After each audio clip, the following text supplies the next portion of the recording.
Inilah tempat ajaib yang menjadi lokasi dibelahnya dada mulia Nabi Muhammad oleh malaikat. Tempat ini menjadi saksi mukjizat luar biasa Nabi Muhammad sewaktu masih kecil. Pernahkah kalian mendengar kisah tentang peristiwa spiritual paling luar biasa yang terjadi pada masa kecil Nabi Muhammad? Ini adalah kisah tentang Nabi Muhammad kecil, yaitu sebuah peristiwa yang menandai persiapan ilahi untuk tugas besar beliau di masa depan.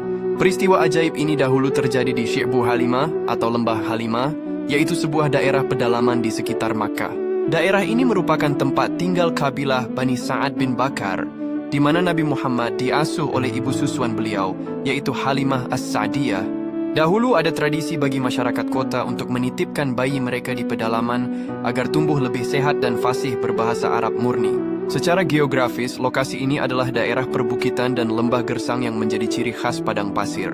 Meskipun tidak ada bangunan khusus atau penanda modern di lokasi persisnya saat ini, area tersebut dikenang sebagai tempat di mana salah satu peristiwa penting dalam masa kecil Nabi terjadi.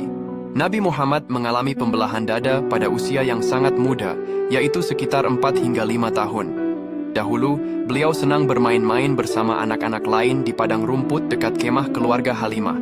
Diceritakan bahwa ketika Nabi Muhammad kecil sedang bermain, malaikat tiba-tiba datang menghampiri beliau. Dalam peristiwa tersebut, dada Nabi Muhammad lantas dibelah, lalu hati Nabi Muhammad lantas disucikan.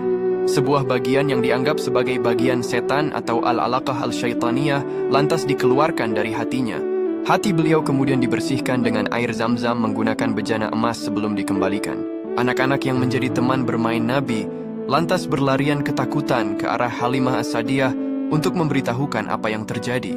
Halimah dan suaminya kemudian segera bergegas mencari keberadaan Nabi. Dan akhirnya mereka mendapati Nabi Muhammad kecil sedang berdiri sendirian. Perlu diketahui, makna utama dari peristiwa pembelahan dada Nabi ini adalah pensucian hati Nabi secara spiritual dari segala bentuk kotoran atau godaan setan sejak usia dini. Ini merupakan bagian dari persiapan ilahi untuk tugas besar beliau sebagai utusan Allah. Peristiwa ini juga menjadi salah satu tanda bahwa Nabi Muhammad adalah pribadi pilihan Allah yang dijaga kesuciannya sejak awal kehidupannya. Peristiwa di Lembah Halimah ini merupakan bagian dari sejarah yang menunjukkan betapa istimewanya sosok Nabi Muhammad yang dipersiapkan langsung oleh Sang Pencipta untuk menjadi pemimpin umat manusia. Allahumma sholli ala Sayyidina Muhammad.